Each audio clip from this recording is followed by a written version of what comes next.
사랑하는 행복한 교회 성도 여러분, 이 영상을 보시는 하나님 나라의 귀한 자녀 여러분, 오늘은 2022년 9월 19일 월요일입니다. 오늘 본문에서는 다윗이 헤브론에서 유다 지파의 왕으로 즉위하는 과정을 설명합니다. 시글락에 있던 다윗은 여호와의 지시하심을 받아 가족들과 함께 헤브론으로 이주했습니다. 그 후 유다 사람들이 다윗에게 기름을 부어 자기들의 왕으로 삼았습니다. 그리고 이전 왕 사울의 죽음과 관련해서 야베스 사람들에게 다윗이 베푼 은혜를 기록합니다. 그 무렵 사울의 아들 이스보셋이 아브넬의 도움을 받아 유다 지파를 제외한 이스라엘의 왕이 되었습니다. 오늘 본문을 나누어 보겠습니다. 사무엘하 2장 1절부터 4절. 유다 지파의 왕이 되는 다윗의 기도, 헤브론의 이주, 유다 지파의 왕으로 즉위. 4절부터 7절. 사울을 장사한 야베스 사람들의 선행, 다윗의 축복, 다윗 왕권의 정당성 주장. 8절부터 11절. 이스보셋의 왕국, 아브넬의 역할, 이스보셋과 다윗의 통치 기간. 오늘 본문 사무엘하 2장 1절부터 11절 말씀을 듣고 다시 오겠습니다.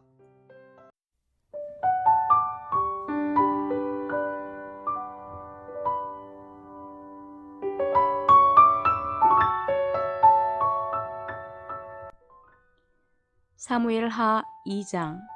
그 후에 다윗이 여호와께 여쭈아뢰되 내가 유다 한 성읍으로 올라가리이까? 여호와께서 이르시되 올라가라. 다윗이 아뢰되 어디로 가리이까? 이르시되 헤브론으로 갈지니라. 다윗이 그의 두 아내 이스라엘 여인 아히노암과 갈멜 사람 나발의 아내였던 아비가일을 데리고 그리로 올라갈 때 또 자기와 함께한 추종자들과 그들의 가족들을 다윗이 다 데리고 올라가서 헤브론 각 성읍에 살게 하니라.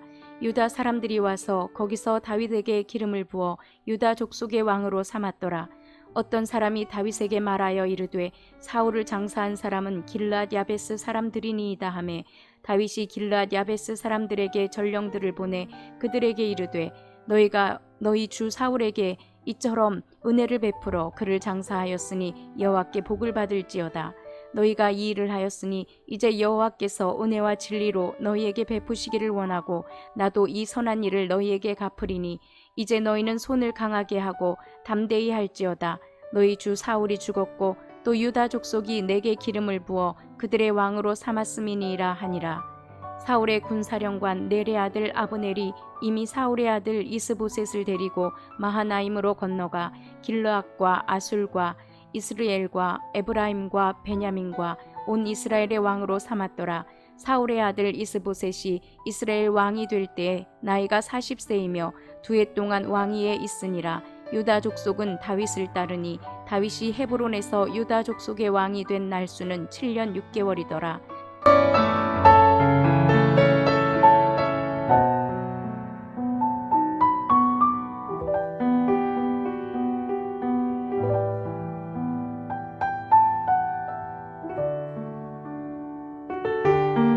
다윗은 모두 3번 기름 부음을 받았습니다. 첫 번째는 사무엘에 의해서입니다. 두 번째는 유다 사람들에 의해서입니다. 그리고 세 번째는 이스라엘 장로들에 의해 기름 부음을 받게 됩니다.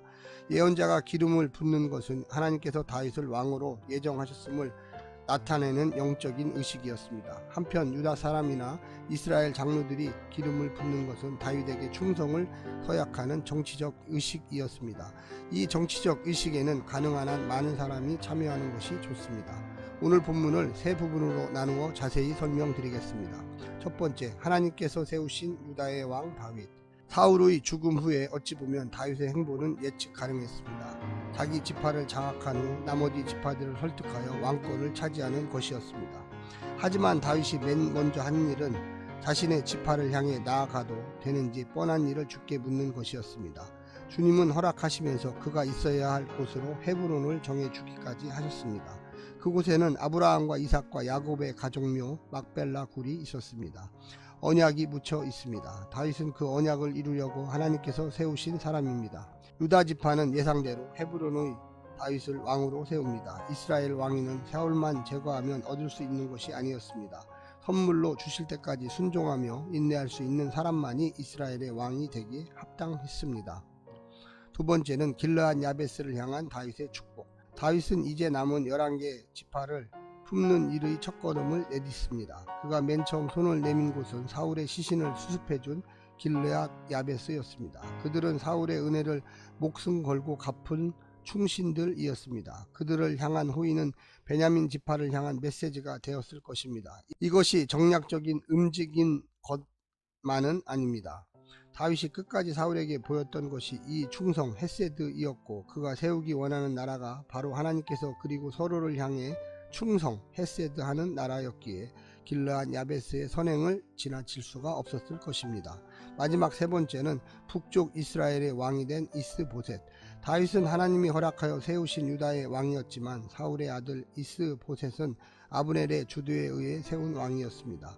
이스보셋이 더 많은 지파, 더 많은 넓은 땅을 다스리는 왕이었지만 그의 왕위의 정통성에 의문을 제기할 수밖에 없는 이유가 바로 이것입니다. 그 시작이 하나님이 아니라 사람이라는 것입니다. 그가 사울의 길을 걸어가느냐 아니면 다윗 혹은 요나단의 길을 걸어가느냐에 따라 그의 운명이 결정될 것입니다. 다윗도 사울을 대하듯 이스보셋을 대한다면 하나님께서 그의 길을 주장하실 것입니다.